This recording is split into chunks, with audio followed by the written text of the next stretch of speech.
Episode 134, ladies and gentlemen. Hello, welcome to RickCast. I am here on this glorious Monday, the 23rd of June, and it looks like everybody's sweating out there. Everybody's pretty hot out there right now.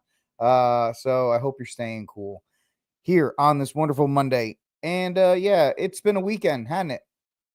I wasn't live with you guys Friday because I had my I was out of at an official partner event, which went really well. So we didn't even get to kind of game plan what was going to happen this weekend.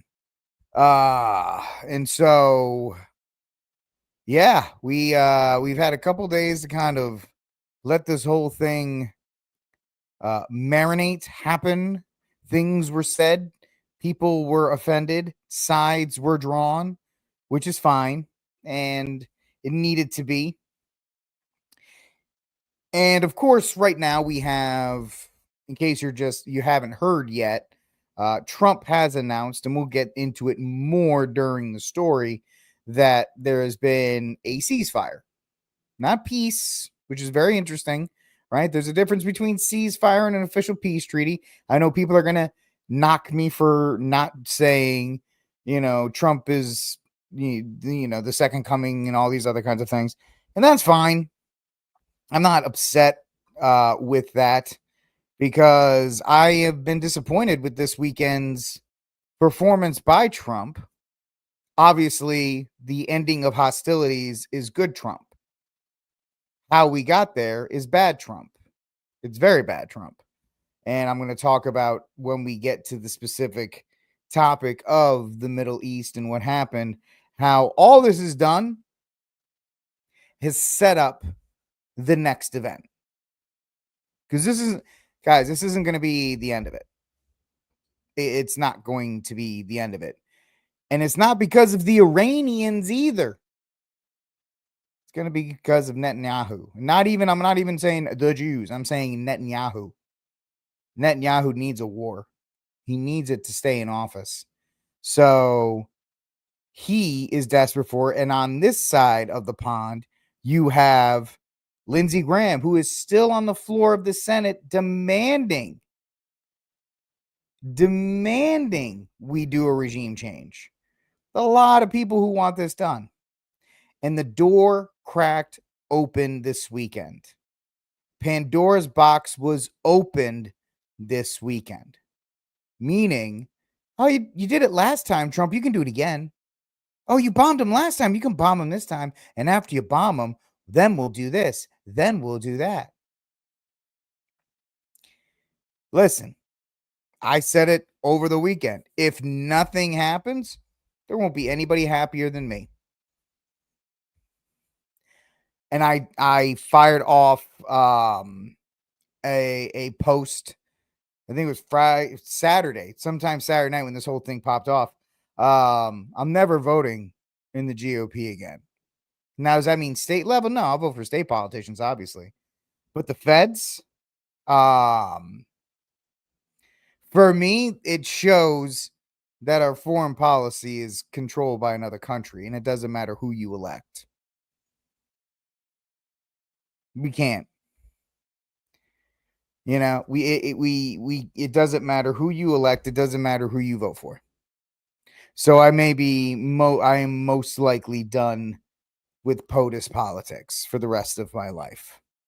I live in a red state, so it doesn't really matter for me.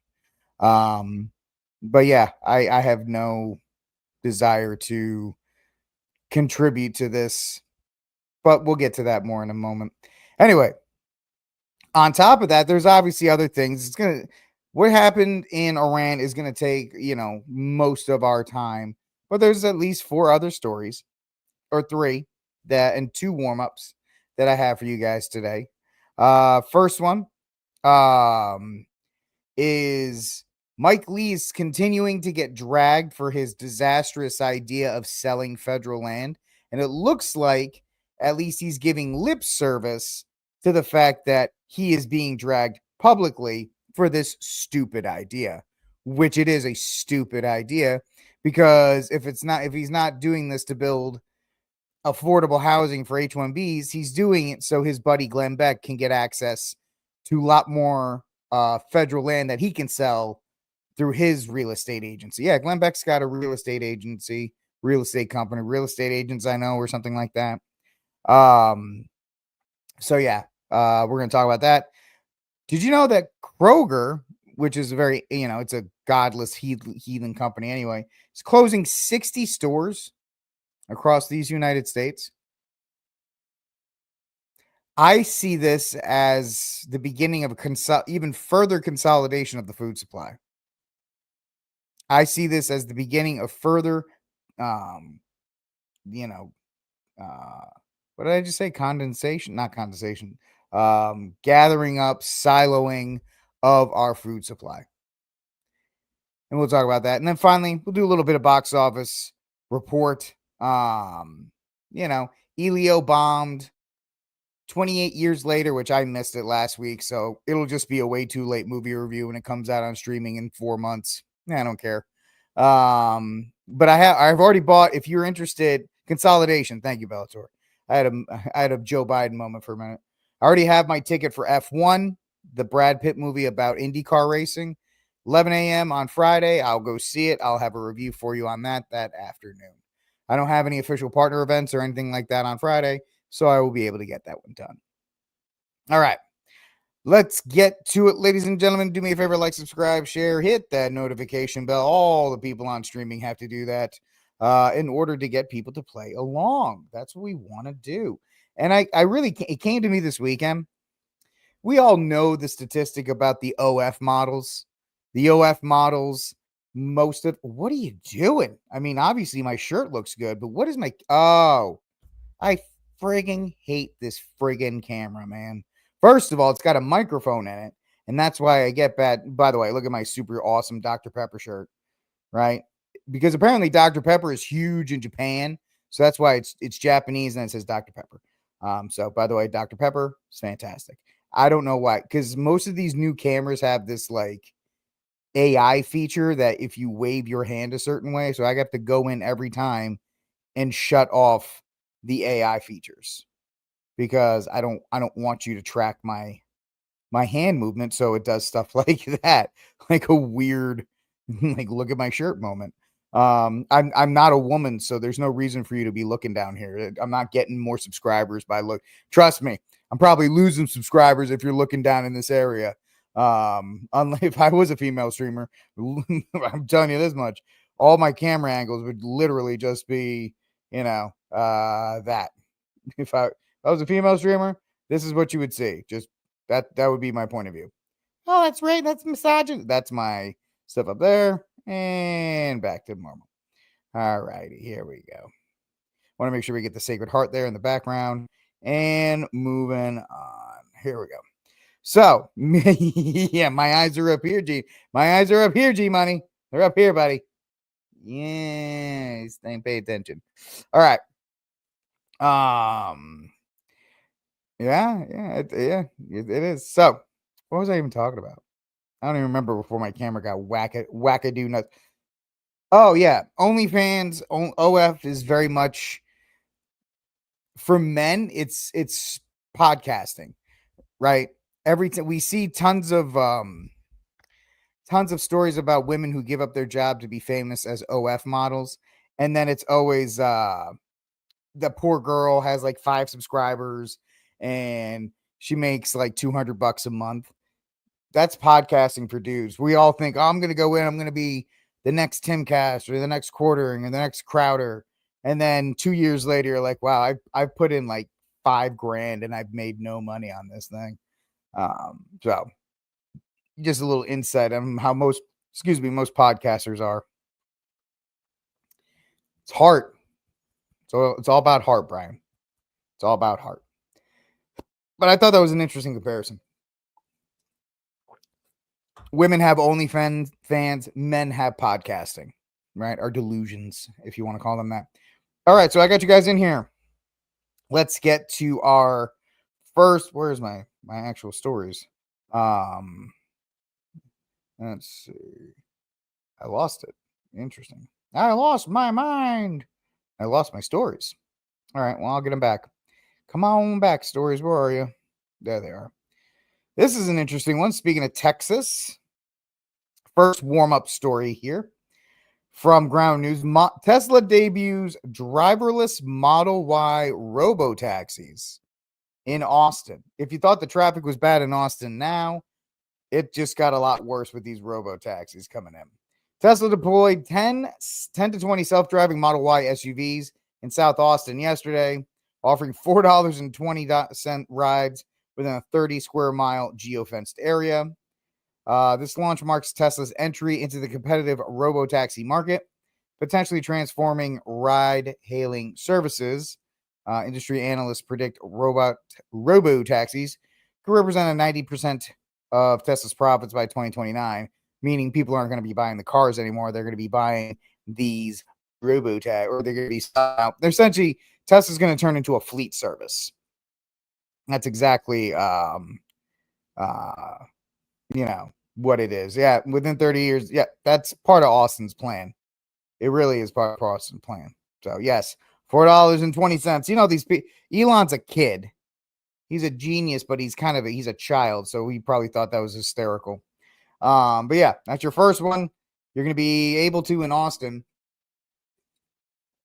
drive in, but whatever. I don't go into Austin, so it doesn't bother me at all. People always ask me that since I live like an hour away, right? How do you like Austin? I'm like, I hate Austin. I don't go into Austin because Austin is trash, and I don't, I don't go in there, man.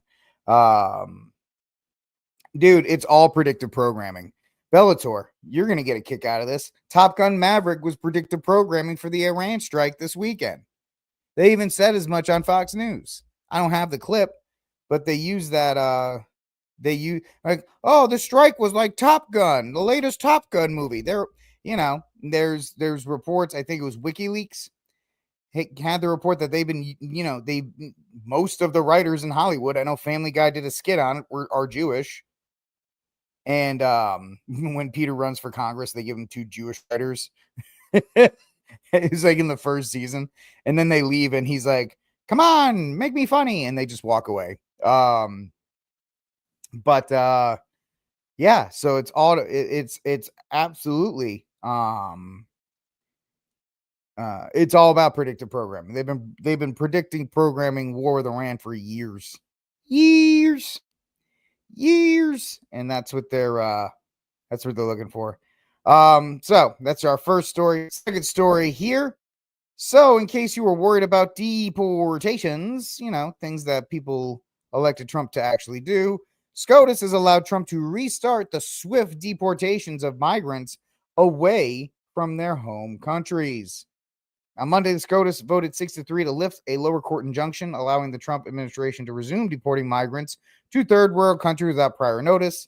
The decision follows legal challenges arising from the Trump administration's efforts to deport migrants to nations like South Sudan and Libya, which are dangerous because of the United States, by the way, and were not named in the removal order. Man, that's kind of butchy, right? We're going to take you out of the U.S. and we're going to put you in Libya, a place that we deliberately screwed up by getting rid of Gaddafi, and now it's the number one slave trading capital in the world. And we're going to drop you off there. Good luck, everybody. Bye. Solicitor General D. John Sauer contended that the injunction prevented the removal of some of the most dangerous unauthorized migrants convicted of serious offenses, while Justice Sotomayor dissented, naturally, emphasizing the need for careful deliberation given the serious risks involved. The Supreme Court, I know I go back and forth with Cunningham on this, on News from the Pew constantly, and he brings up a lot of good points. But my thing is, if they're in the country illegally, regardless of how nice and good they are, they got to go.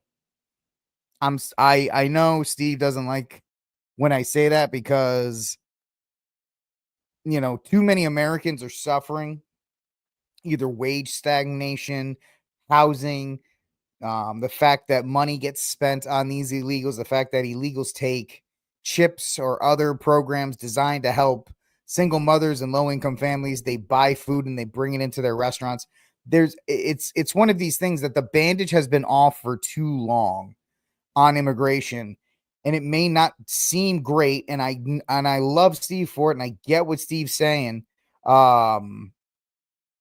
About you got to be careful with this and you got to do things the right way, because what happens when whoever, and I'll bring this up with him on Thursday. I have no problem. Steve's great at, the conversations we have. So I'm not worried about it.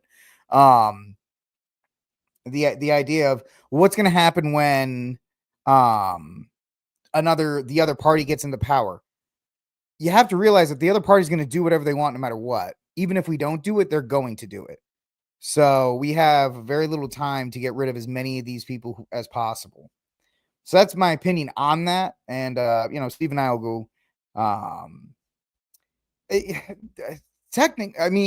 who's the wrong people? Alberto Garcia was an illegal immigrant who was a criminal. Technically, he should be gone. And I get it. In the net, Catholic Jedi, I get it. The net, we're catching. Sometimes people get caught, and especially if they're citizens, they shouldn't be. I understand, 100%. And I guess there's got to be some kind of like line that you have to draw, but I think at the same time we have to be more cognizant of we got to get these people out. We got to get them out. We do. We have to be as careful as possible as to not deporting U.S. citizens and making sure that doesn't happen. But at the same time, we have to step up the efforts to get rid of as many illegal migrants as possible because they're here. They got to go. They got to go. It's that they have to go. They have to. All right, ladies and gentlemen, this is RickCast. Like, subscribe, share, hit that notification bell. My internet is working beautifully. People usually ask me, Rick, what's going on? Why is sometimes your show, everything slows down or it gets choppy? I'll be completely honest with you. The reason my show gets choppy is because I'm running everything through like it's a 2019 MacBook Pro, it's a great little laptop. It's a 2020 MacBook Pro. It's a great laptop and it does the job. Sometimes there's just too many things it's trying to do at once. And so the processing time slows down. If I ever made money on this stuff, the first thing I would do is get like a tower or something to do all the processing. So it works. It's not even internet because this thing's plugged in. This thing is plugged into the router. So it's not even, and I don't have Starlink. I have something called Astound internet, and it's astoundingly bad how that is. But it's really just the processor. The processor gets a little overwhelmed, so everything gets choppy. So if you'll know that this show is actually starting to take off because it'll be a lot cleaner because I'll be able to get a tower to just a processing tower to run everything through. That's why, I mean, just a little, it's not inside baseball, but when Mike Church was always like, I need this new tower or that new tower, that's because, it's not the computer, it's the processors. It's the tower that does all the work, and if you don't have enough RAM and CPU and all that kind of stuff, it just your quality. You could have the highest Starlink plan. You could have a gazillion, fulfillion, whatever they are, gigabytes of data. You could have fulfillibytes of data. You can't process it. It's pretty much it doesn't work. So anyway, that's why if it gets choppy, it's because my laptop's like, Uncle, I can't do it. So anyway, let's get to it. All right, guys. This is what we've all kind of been talking about all weekend. And so we didn't talk on Friday. We didn't, I had the show recorded and I talked about the potential bombings and how bad that was of an idea was and all these other kinds of things. And I was hoping that they would go the 2 weeks and then see what happens. I was completely wrong, and I'm sure all of us were when something came across the bottom of your screen or you got a message or something that said, Trump orders airstrikes on Iran. And I just went, you got to be kidding me, dude. You got to be kidding me. You are doing, and let me just say this off the top. Yes, there's a ceasefire supposedly in place right now, and that is great. But the reason why, and people thought I was upset that Iran was going to hit us or that this was going to be some kind of, really people thought I was worried about Iran hitting us. And I was never worried about the Iranians hitting us. Never worried about it. My main concern was two things. See, two things. One, two. The first one is that these United States foreign policy and the billion, trillion, fulfillion war machine is controlled by the state of Israel. At least partially. You cannot say otherwise after this weekend. The Israelis launched strikes 2 weeks ago. They went in and they started bombing people and they started attacking facilities and they started doing all these things. And then they ran to the U.S. and said, you have to finish this. Which if our foreign policy was not controlled by the state of Israel, the U.S. could just say, no, we're not doing that. You notice how every other country is not getting involved with Iran. They're like, you're on your own. You're fine. We are the only country out of all the countries in the world Out of all the countries in the world, just think about that. Not Great Britain, not France, not Pakistan, not Russia, not China, none of them. Nobody else got involved except us. We had to. We just had to get involved in this thing. Why? Why did we have to? Now, of course, the lazy man, straw man argument, which people kept belting me on with all over this weekend, was Rick, you don't want Iran to get a nuke, do you? Which is honestly, might as well say 2 weeks to slow the curve. Right? You might as well say 2 weeks to flatten the curve. If you say you don't want Iran to get a nuke, you're just repeating state propaganda, the same state propaganda that you said you didn't want to repeat when Fauci said wear a mask and get the jab. When they said that stuff, we were like, no, propaganda is bad. When you hear Iran's going to get a nuke, you say you swapped out your brain chip. Most of you, not obviously not my beautiful audience, most of conservative MAGA switched out the brain, went, Iran can't get a nuclear weapon. Iran can't get a nuclear weapon. They cannot get a nuclear weapon. They haven't gotten a weapon in 40 years. 40 years. Bibi Netanyahu for 40 years has told you they're going to get a nuclear weapon within 30 seconds or 2 weeks or 5 days. Why is it different now? Why is it different now? Because the Israelis went in and told us and we did it. They war gamed this exact same thing under Biden.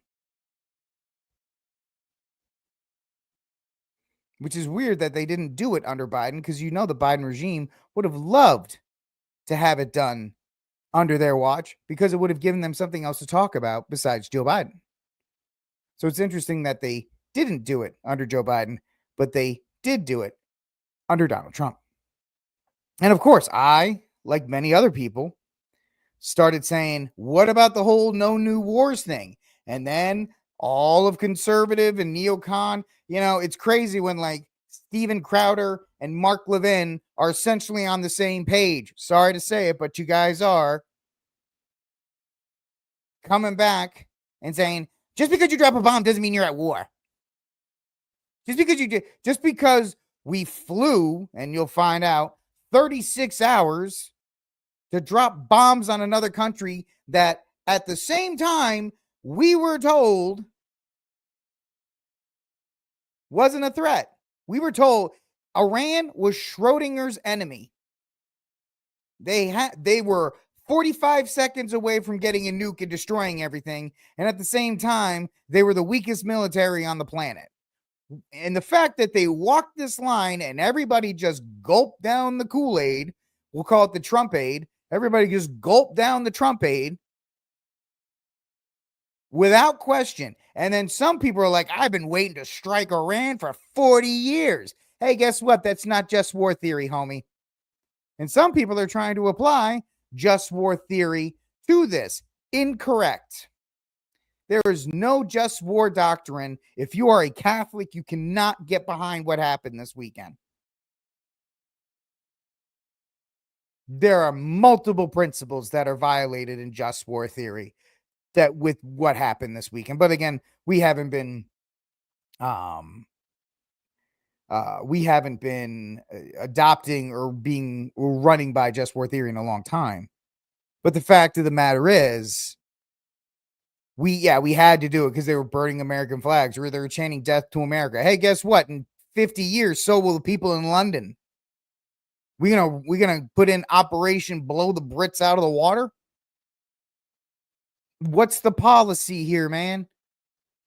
Pakistan has nukes. We talked about it. We ain't blowing them up. North Korea. Well, they don't have an ideology. The Pakistanis housed bin Laden. So y'all better work. You better work down on that one.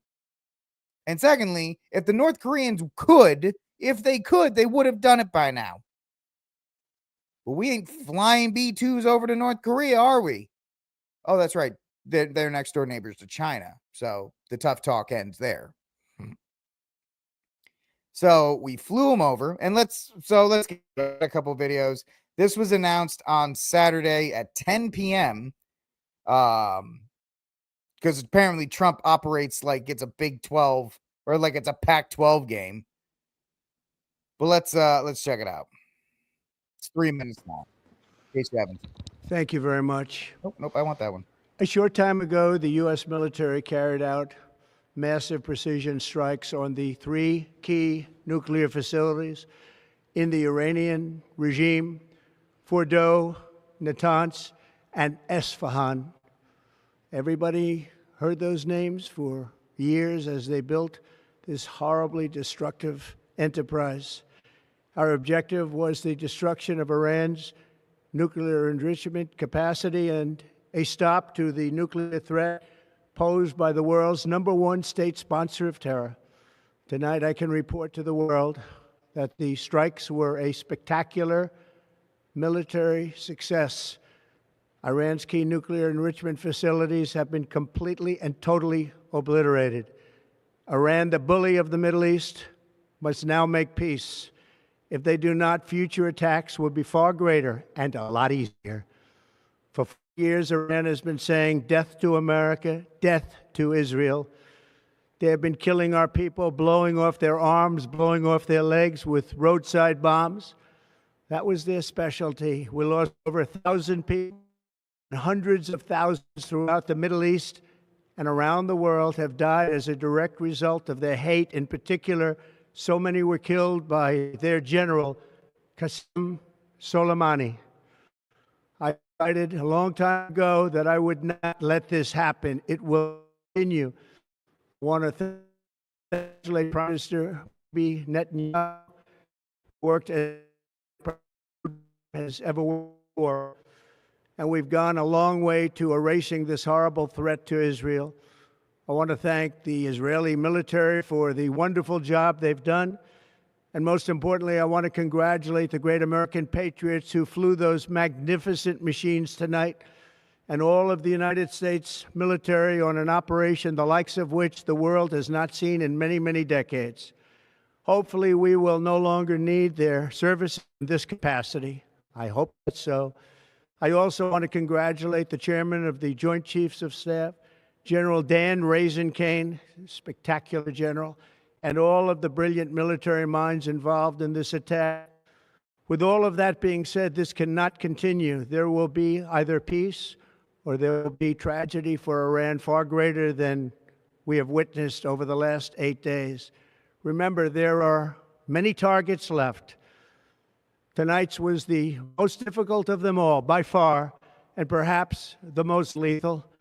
But if peace does not come quickly, we will go after those other targets with precision, speed, and skill.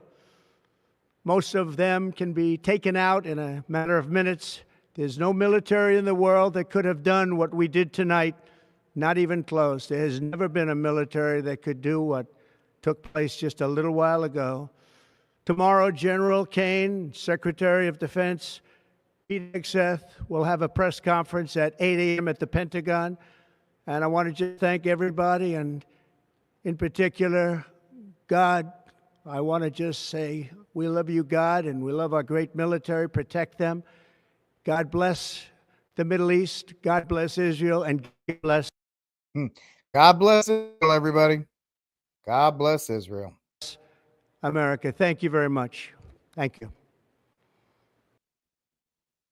Your government is subject to a Its orders. U.S. Central Command, under the command of General Eric Kurilla, executed a deliberate and precise strike against 3 Iranian nuclear facilities.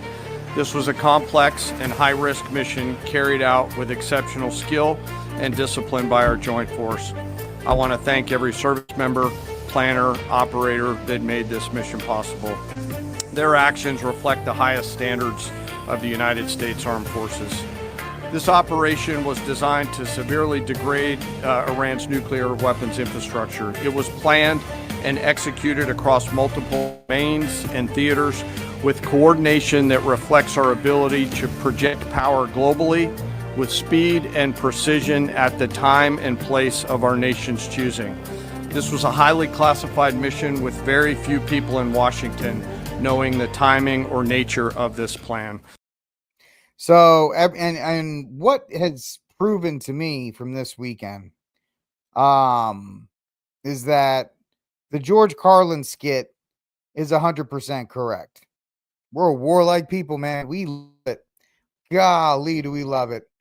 We love watching bombs drop. We do. Of course, all in the service of Israel, by the way. Being able to be here and do work that facilitates making things better for people. And in the greatest country on earth, next to Israel.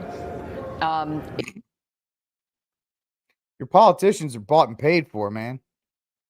Watch this.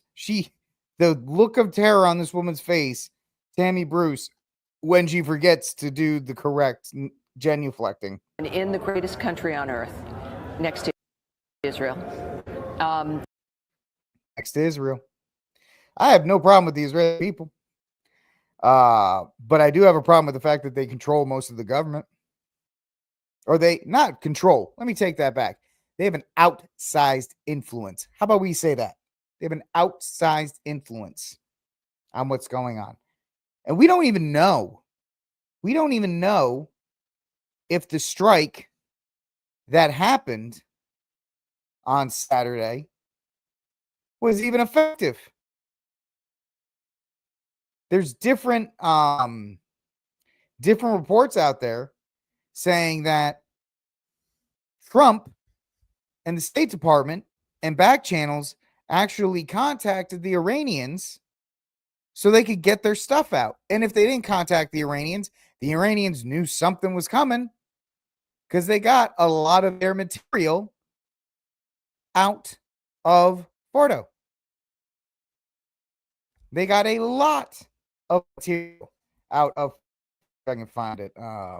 Scott Ritter had a pretty good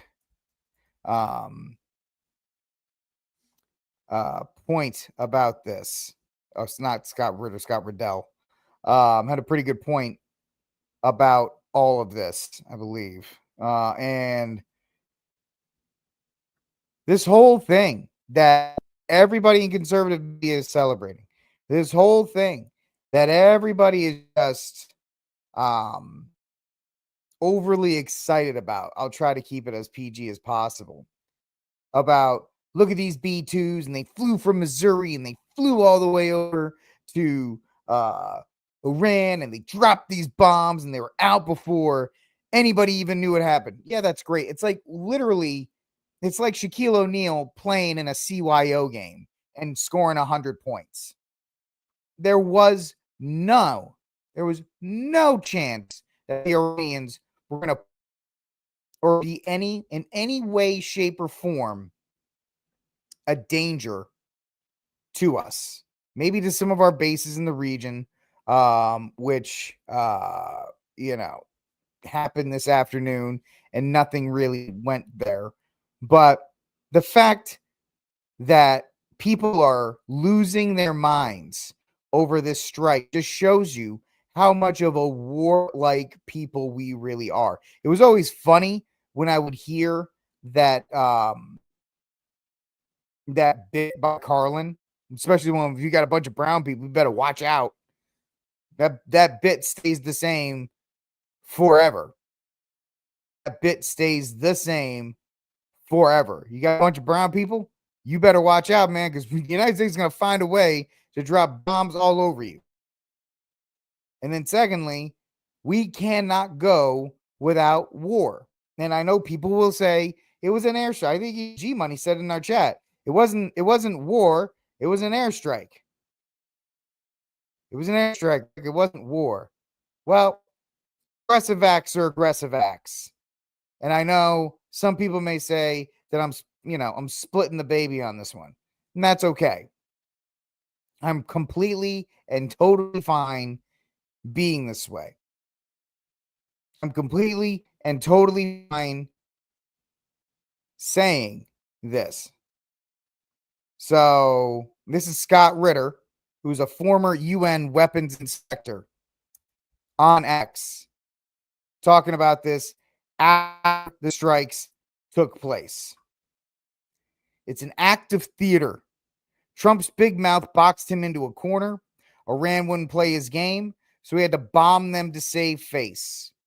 He bombed 2 empty facilities that had been previously struck by Israel, and he bounced 6 bombs off an indestructible facility, Fordos, claiming destruction despite being the opposite, which who's going to verify that they are blown up or if they're destroyed?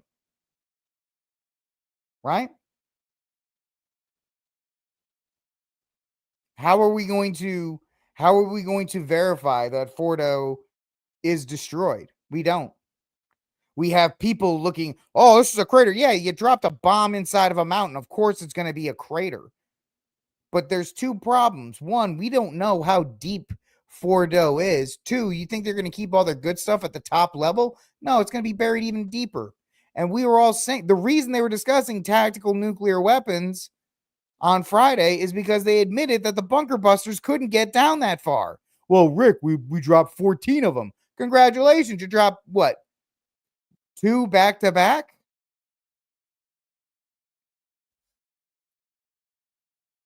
So it's absolutely crazy. The contained strike and nothing burger. And this is the man whose supporter called the greatest leader in the world. He's a national disgrace.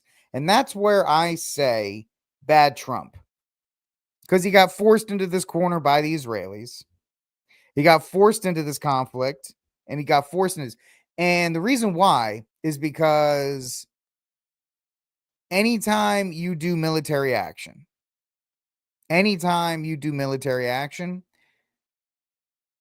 you have 2 probable outcomes.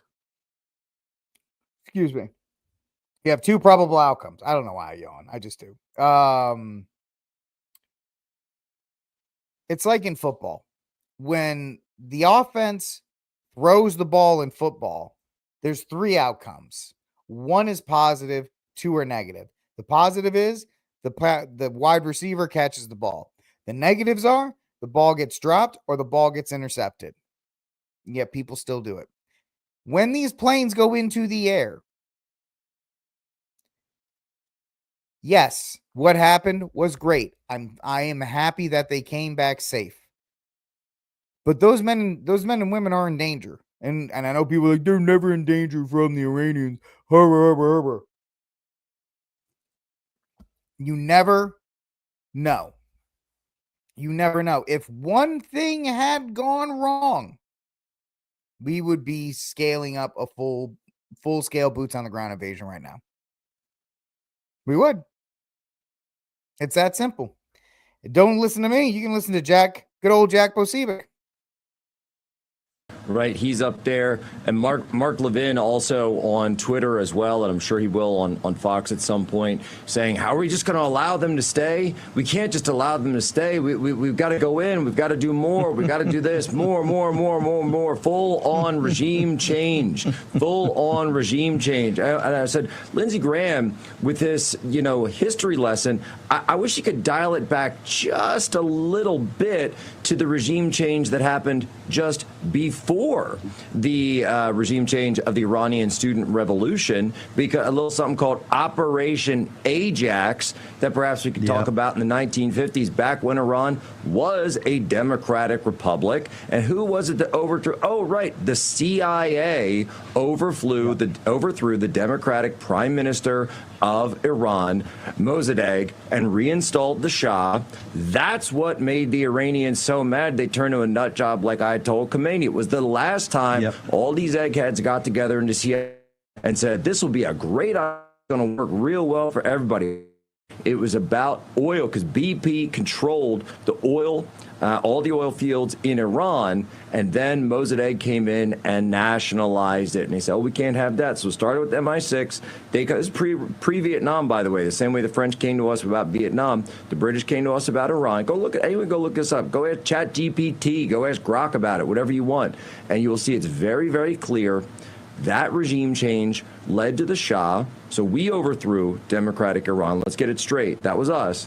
Then the Shah himself got overthrown because they were so mad at the Americans that they turned to the nuts in the Islamic Revolution. That's the actual history, all right? And you can stand that, or you can lie like Lindsey Graham is right now because you want more regime change, more war, more death, the same way Lindsey Graham pushed regime change in Ukraine back in 2014, and the same way he's been for every single war since he's been alive.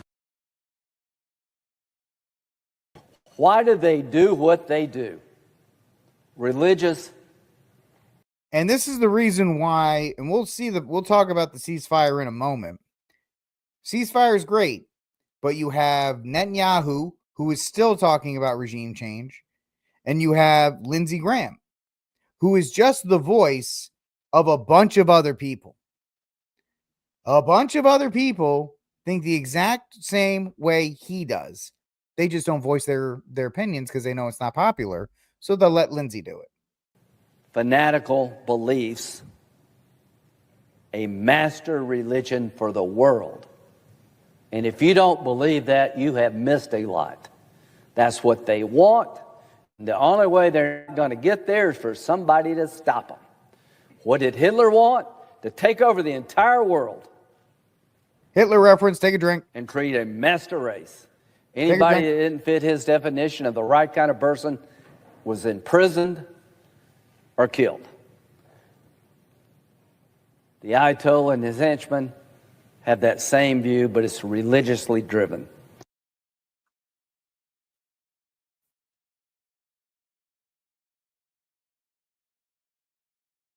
It's about a religious agenda.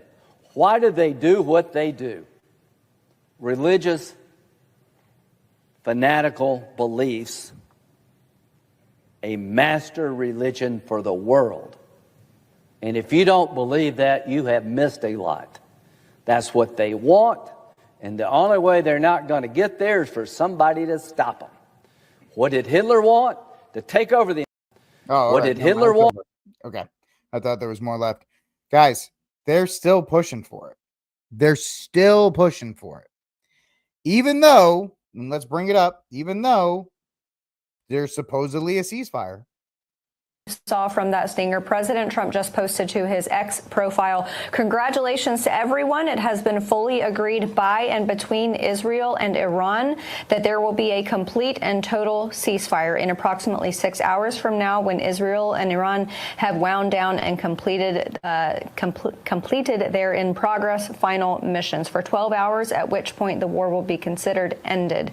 Officially, Iran will start the ceasefire, and upon the 12th hour, Israel will start the ceasefire, and upon the 24th hour from now, an official end to the 12-day war will be saluted by the world." So absolutely incredible coming off of the events from this weekend. So we have the perfect guest to talk about this. She is the vice president of the Lexington Institute and national security analyst, Rebecca Grant. Rebecca, great to have you here with us, especially tonight.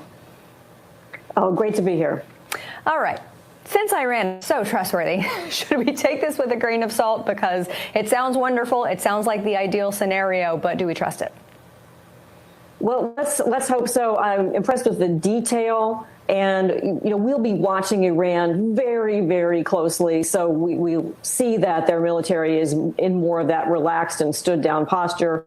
Want to make sure that we're seeing no missiles being fired. Space Force will continue to be all over that, watching for any missile flares. But let's assume this is true. I've got to say thank you, 509th Bomb Wing with the B-2s. Amazing how quickly. I'm not doing any of that. Sorry. Remove. So somebody asks, I do think Trump is smarter than Bush, though. I think more surgical tactical strikes would have been more used by Trump than 10,000 boots on the ground. No, here's the thing, Bellator. I get what you're saying. My worry was one to set up another. My worry was the strikes went in. You were going to get information that, and you have the Wall Street Journal and others are reporting that you've only set back, and I use the word only in this context, you've only set back Iranians 2 to 5 years. So if you didn't get one now, you're getting a ground invasion of Iran within the next decade. This is only the first year of Trump. Trump may be backed into a corner in 2026, 2027. to do so, to go in. Because the Israelis want it. The Iranians want it. The Israelis want it.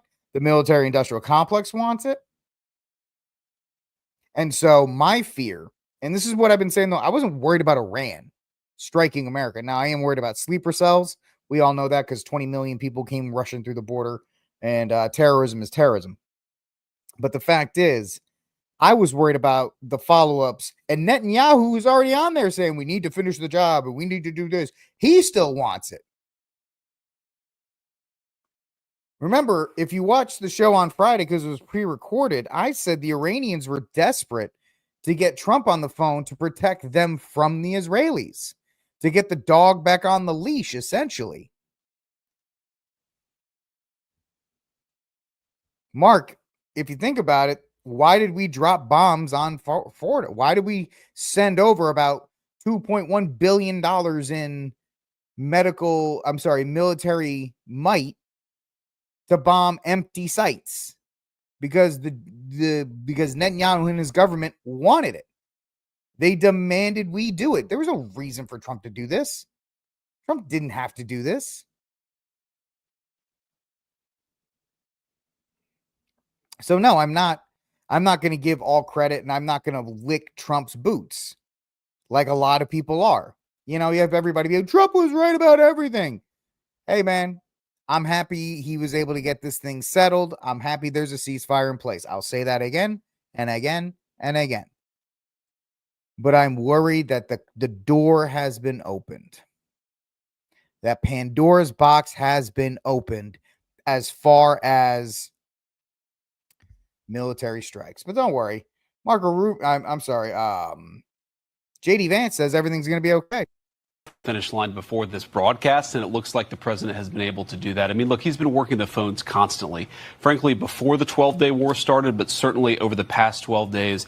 The president's been extremely clear about America's national objective here. It is to create a world where Iran cannot build a nuclear weapon. We, of course, destroyed the nuclear program that they had, and the president told the entire team, we're going to work to make sure that they don't try to rebuild that nuclear capability in the future.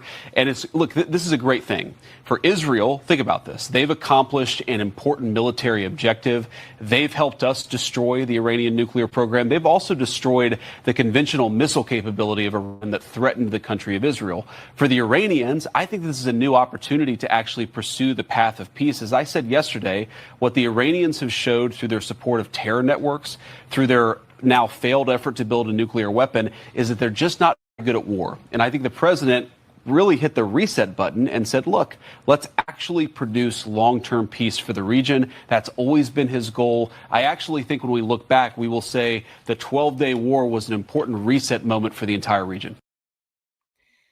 I hope I'm just a moron, which most of you think I am. And that's fine. You can. I don't care. I am never going to be pro-stupid war. Right? I'm never going to be pro-stupid, unjust war. If somebody, people mentioned in the chat the raid on bin Laden in Pakistan. I was fine with that. 100% fine with that. But this was not in America's interests. I will say that again. This entire quote unquote 12-day war was not in America's interests. Hey, you know what? Somebody's got to be the clown jester. What was it? The court jester? I might as well be the court jester, my friend. If I make you laugh, then that's all I care about. We can't all be a genius. Yeah, you're right about that. I should name my show that. We all can't be geniuses. But the fact of the matter is, I didn't like it, and all the pieces for me lined up. Guys, we're acting as if this is a done deal. We're acting as if this is a done deal. Bibi got a taste. You know, Mark, there's a very interesting line of thinking. And if that's the case, then I have to give Trump credit on it. There's a very interesting line of thinking that Trump dropped these on these empty facilities and did the show of force to keep the Israelis from nuking, from using their own tactical nukes on the site, on Fordo and all these other places. You know, that's another rumor that was going around. And it, like I said, if that is the case, and that's what happened, then good for Trump. Then good for Trump. But at the same time, I don't know if that's going to be the case there. It could be, it might not be, I don't know. But I'm hoping. So yeah, that's really it. I don't know if anybody's got anything left that they want to say about this, because we've kind of covered this thing from top to bottom, and it's completely fine how all this went down. I'm really all right with all of it. I'm not. Some people are. I'm not ashamed or embarrassed at anything that I said or made points about.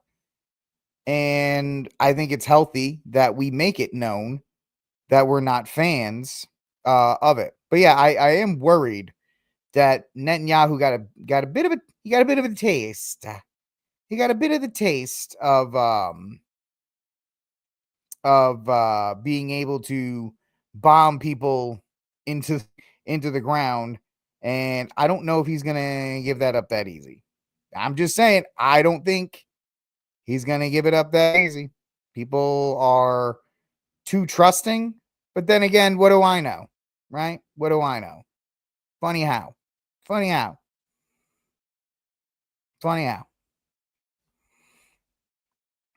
am I? A comedian to you? I'm funny how? Anyway. So that's that. Literally, I think we just went like almost an hour on this one subject. All right, folks.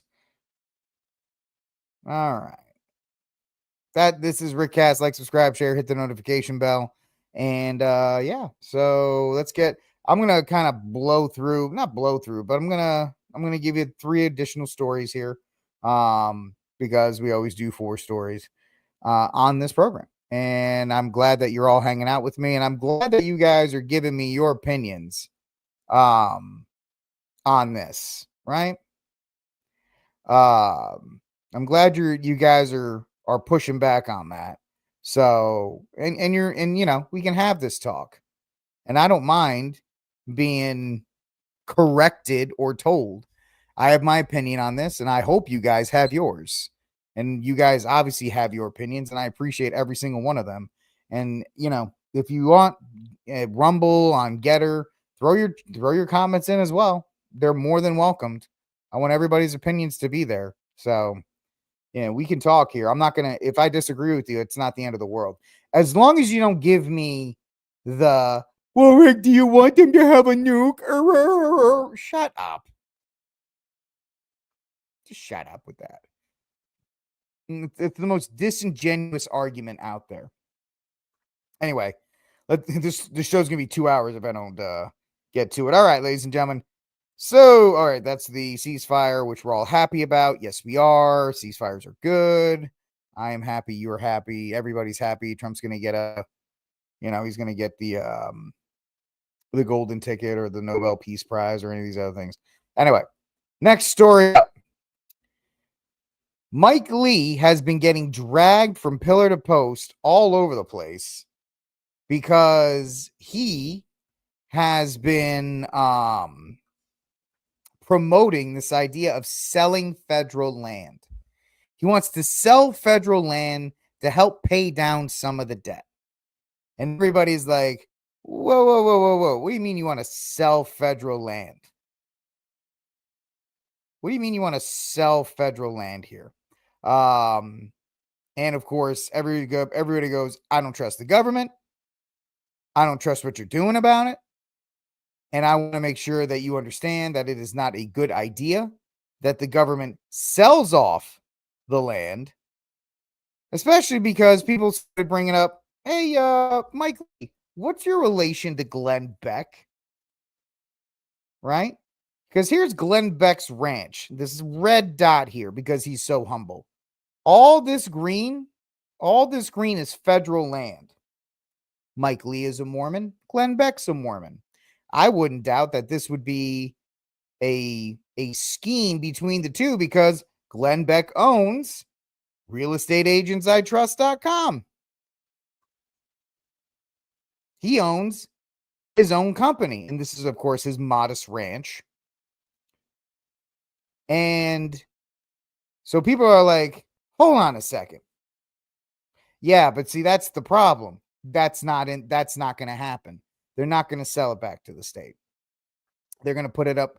It says it could be sold back to the state or a private party. And as soon as those words came out, everybody went, oh, so you're going to be selling it to BlackRock and Vanguard.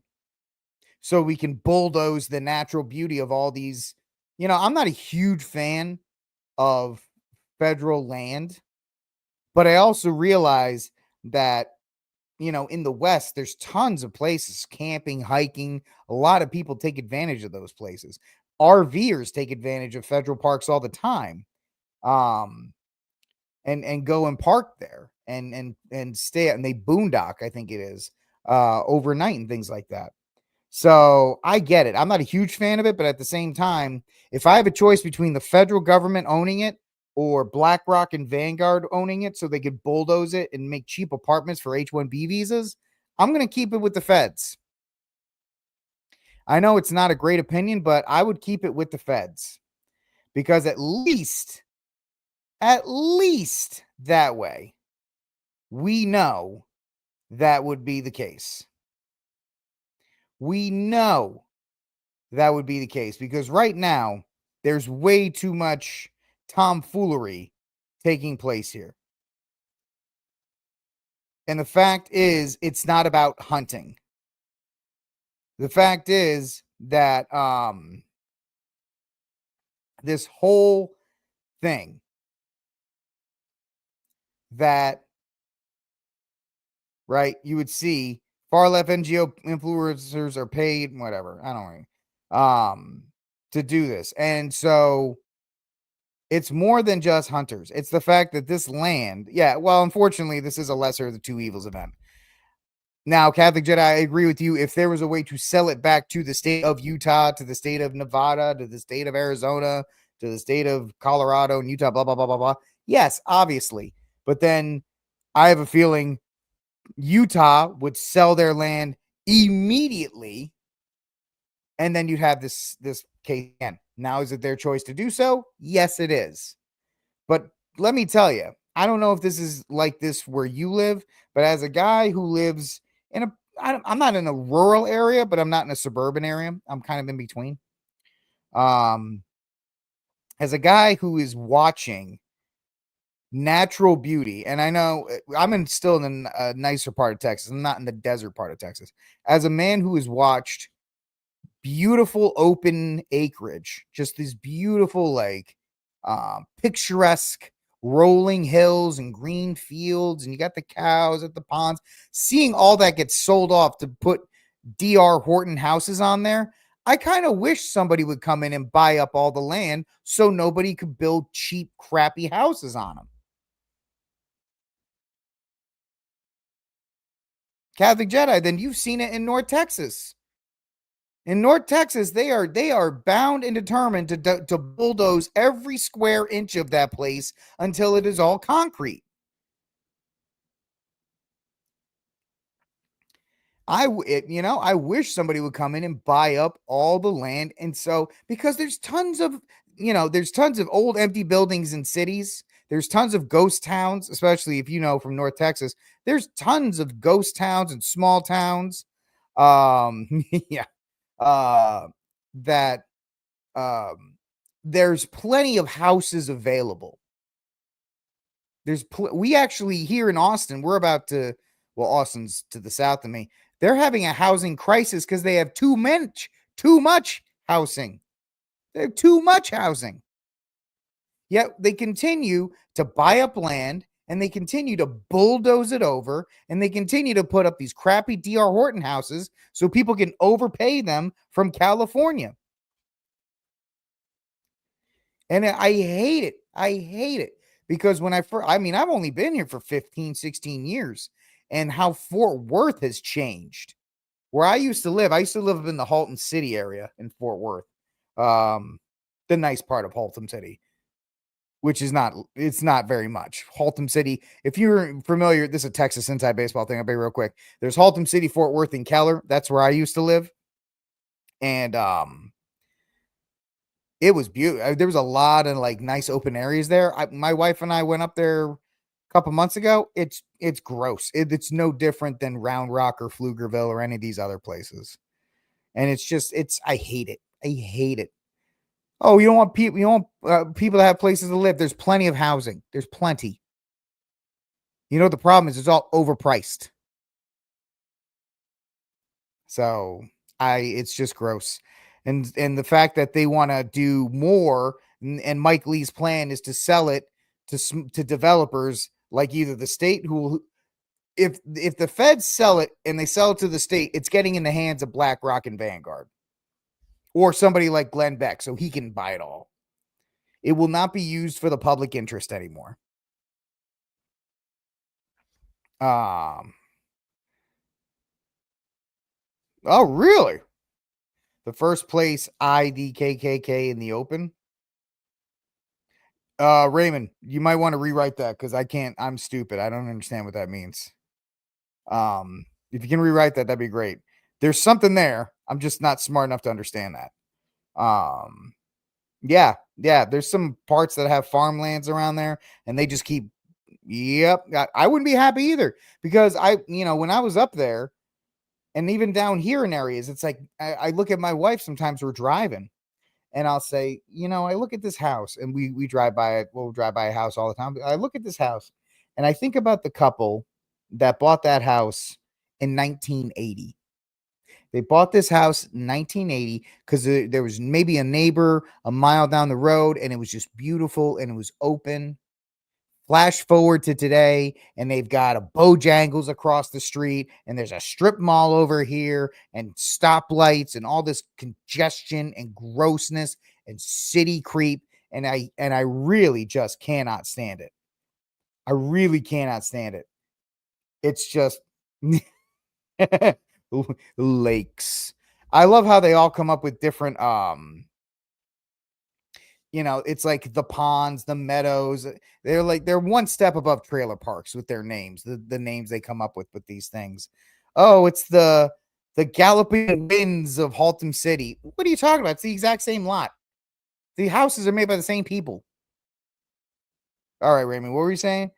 They were recruiting at a busy intersection. I meant the first. Oh, you saw them in the. Got it. That makes sense. Are you good? They're not there anymore. If you've been to Haltom City in the last, 10 years, the KKK is not the people you got to be worried about there, man. Oh, good times. All right. So that's what's going on. I'm monitoring it. It's interesting to see that you guys have differing opinions. I like that. That's what makes this show special. So please let me know, continue to let me know in the comment section down below. I don't like the feds, but I'm okay with the feds keeping it because I don't trust anybody else. I don't trust anybody in this case. So, all right, ladies and gentlemen, next story. So this is interesting. It's a very interesting story. Nobody is talking about because we're talking about Iran and how great President Trump is. Consolidation of the food supply is a bigger problem because we've outsourced all of our food growing to what happens when these big sites fail. So major grocery chain Kroger just shuttered 60 stores following shock ouster of CEO. Major grocery chain Kroger plans to close 60 underperforming stores in the following the ouster of its CEO and failed merger with Albertsons. The chain, which operates more than 1,200 stores, said it took a $100 million impairment charge related to the planned closure in the first quarter. It expects a modest financial benefit from the closure, which will hit roughly 5% of locations in the long term. Kroger declined to comment. Closure stated to take place over the next year and a half came after Kroger suddenly ousted its chief executives and its plans for a $25 billion merger dissolved into legal chaos. Longtime CEO Rodney McMullen abruptly resigned in March after a probe into his personal conduct, forfeiting a whopping $11.2 million in uninvested stock and options. He was later forced to step down from the board of VF Corporation, the Denver-based apparel football. Kroger declined to comment on this. Meanwhile, the company has been fighting a legal battle against Albertsons after a federal judge blocked their merger over antitrust concerns. You know, the fact that they were planning to do this anyway shows me that within the next 5 years, we're going to start to see more of this take place. And we're going to start to see more of a reliance on Amazon. We're going to start to see more of a reliance on mega corporations to handle the food supply. Amazon already does it, right? Doesn't who which one did Bill Gates buy? Didn't Bill Gates buy Whole Foods? Or no, that was Jeff Bezos. Bill Gates owns a supermarket, doesn't he? A supermarket brand. I think he does. Let me know.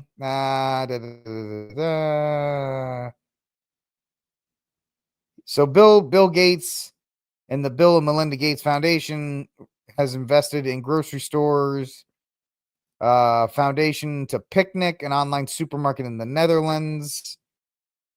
So these guys have gotten their little claws into everything. HEB is going robotic. That's right. Bezos owns Whole Foods, which is how he's doing with Amazon. Yeah. G Money, I'll give you credit for the joke, man. There you go. he dropped that joke at the beginning of the show, and he's been waiting to put it back out there. So there you go, G Money. Yeah. But the fact of the matter is, there's going to be it's this issue, it's that. It's the beginning of consolidation of the food supply. And this has been talked about, and this was a light was shined upon this or shown upon this during COVID and the food supply there. And the fact is, ladies and gentlemen, that I need to do this as well. We got to start growing more of our own food. I know Steve Cunningham's big on that. We got to start growing our own food. We got to make sure we're starting to produce our own food, because the food that we're going to get access to in the coming, 3, 4, 5 years is going to be more sickly, and it's not going to be as many options. It's not going to be as many options out there.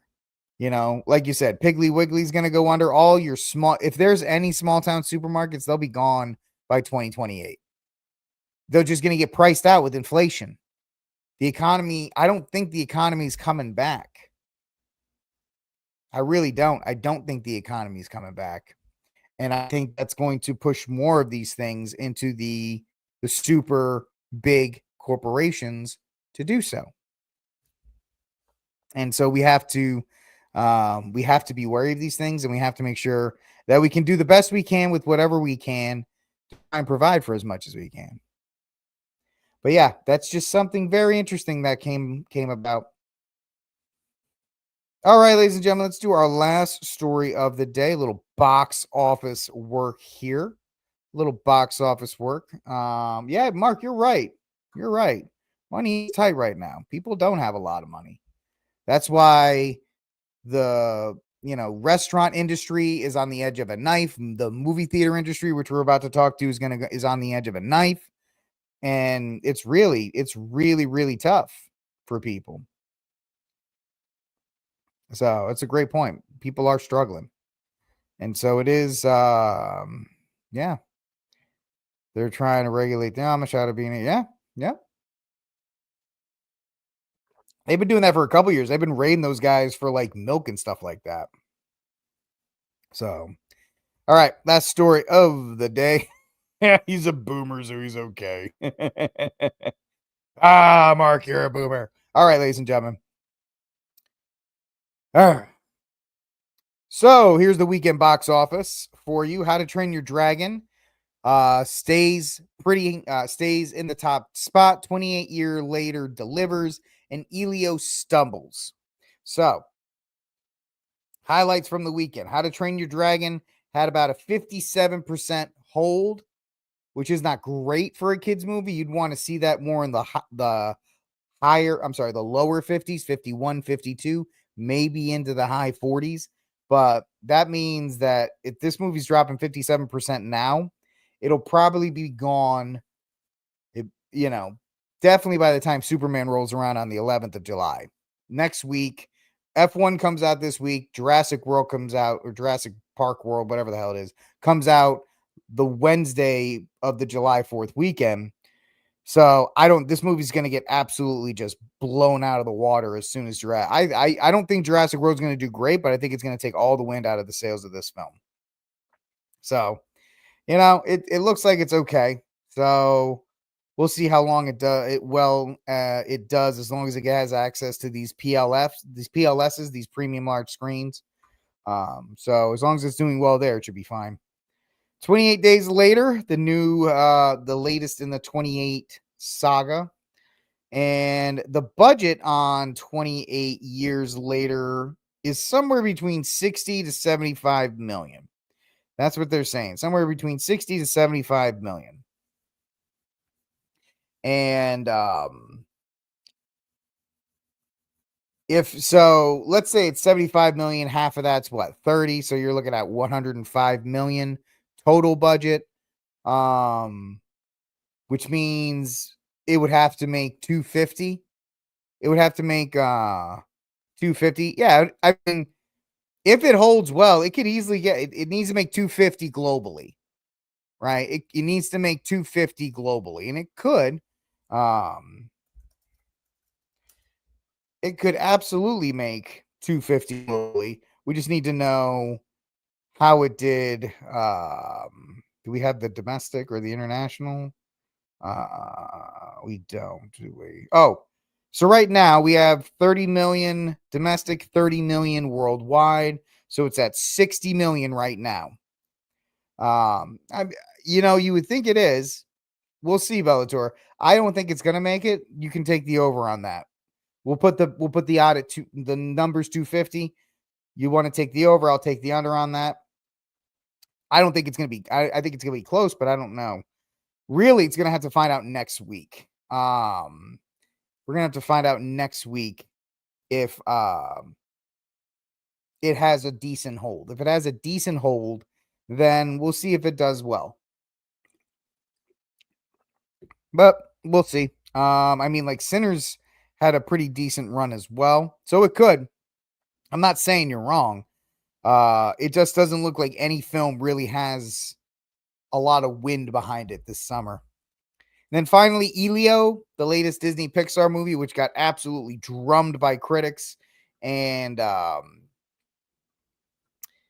it's just terrible. It's just terrible. It made $20 million. What was the budget for 208 years? I think the budget on this movie that everybody's talking about is like 150. So let's say it's 150. Let's say it's even half of that, so 75.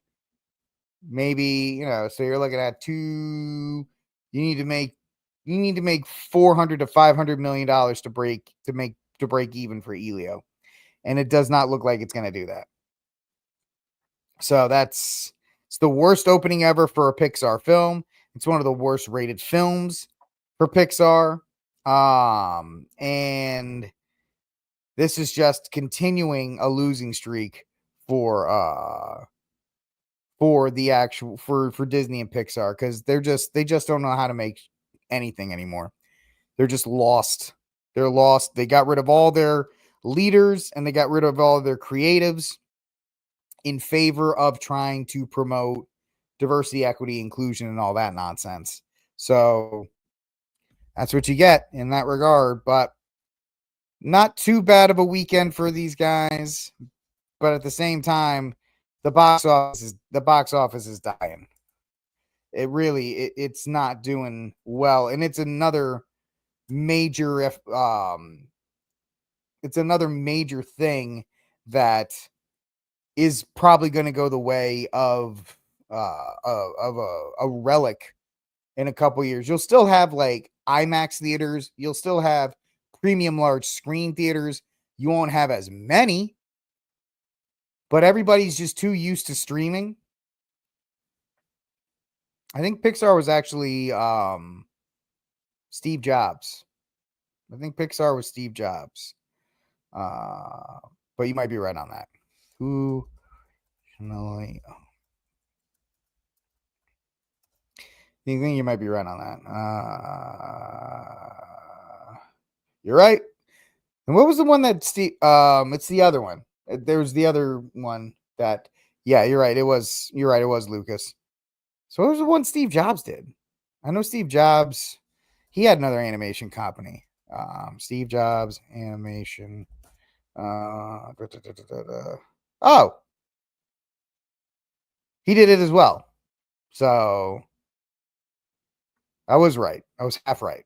You and I were both right. Pixar was developed by Lucas and Steve Jobs. So anyway, the theaters are going to crumble. You'll see IMAXs and PLSs continue to do well, but outside of that, they're essentially it's a dying industry, which is hard to. I don't like saying it, but it's definitely that fact. And this box office proves it. We're getting into the make or break period is the next 5 weeks, because F1 comes out this Friday, which has a lot of buzz. That might be a sleeper hit. Then you have Jurassic World Rebirth. Then you have Superman. Then you have Fan Four Stick. And those movies, how they do, we already know Fantastic Four is going to bomb, but Jurassic World Rebirth and Superman are the last chances for any kind of profitability or any kind of success this summer. And the theaters need these movies to do well so people come in and buy the stuff, because that's where they make their money. Right now, Jurassic World, I just did a video on it. We talked about it on Friday. It looks like it's going to perform below what any of the Jurassic World trilogy before it did. So, and we talked about the fact that it's a problem that it's another island. People are like, we're done with islands. We need to see a Jurassic World take place in, essentially what we want is a Tremors, like the first Tremors movie, but with dinosaurs. That's what we want to see. We want to see them in some town somewhere where like a group of raptors or like pterodactyls or like the T-Rex runs through town and they all got to deal with it. That's what we want to see. We're done with islands. You can't keep saying, oh, there's another island where we did this stuff. Nobody wants to see that. There were 3 movies in the first trilogy about that. And then they did another island with the actual park open. Then they did the second one in the trilogy, which they had to go back to that island. And then the third one was just, bleh. So out of the 6 movies they've made, 5 of them have been involved with some kind of going to some island somewhere. And it's just absolutely, the franchise is, I think this is the time where this franchise proves that everything's been just wrung out of it. Which is, I thought they had 1 more, maybe 2 more films out of it, but I think if they're going to keep going back to islands, then it is absolutely dead. All right, folks, that's it for this episode of RickCast. Do me a favor, ladies and gentlemen, on the way up, can you hit that like, subscribe, and share button and help the show grow? All of you who watched, if you're watching on X, could you re-exit or post it?